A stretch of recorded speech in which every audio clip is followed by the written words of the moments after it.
O pavarësi, o le të vdesim.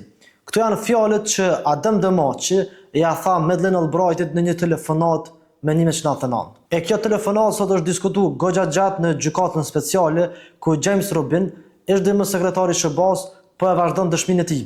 Ish njeriu i afërt i Albrightit, pra Robini, u pyet nga avokati i Thaqit për një bisedë telefonike të ish sekretarës me Demaçin, figurën tonë më të madhe të rezistencës. Robini citoi një fjalë të Demaçit që për mua tingëllon absolutisht si kërkesë e panegociueshme. Sipas Robinit, Demaçi i tha Albrightit: "O pavarësi, o le të vdesim." Ishte një qëndrim i panegociueshëm, si piknisje dhe pikpërfundimi i një mundësie. Përmes kësaj deklarate, Demaçi po e radikalizonte kërkesën, po kuptonte që shqiptarët e Kosovës duan vetëm pavarësi, asgjë më pak, as se autonomi në Jugosllavi. Robini tha se Demaçi kishte ndikim të Thaçi dhe jo anasjelltas. Adem Demaçi ishte prori i Thaqit nga pikpamja e vendimarrjes në këtë grup, tha Robini.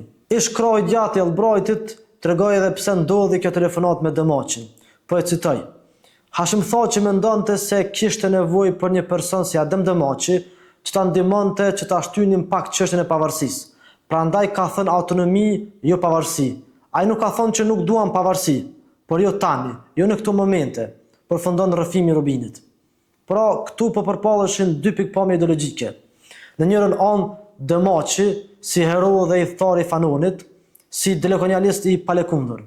Në anën tjetër, delegacioni shqiptar në Rambuje, në krye me Thaçin, më elastik, më pragmatik, më të gatshëm për kompromise. Në fund, këto dallime dërguan në divorcin e Demaçit me UÇK-n, duke dhënë ndërheqje nga përfaqësimi politik i UÇK-s në Prishtinë. Kjo është temë për një ditë tjetër. Përndryshe, dëshmia e Robinit duket e mirë organizuar, është duke goditur direkt pretendimin e prokurorisë për ndërmarrje të përbashkët kriminale të Thaçit, Veselit, Selimit e Krasniqit. Është nga dëshmitë më domethënëse deri më tani.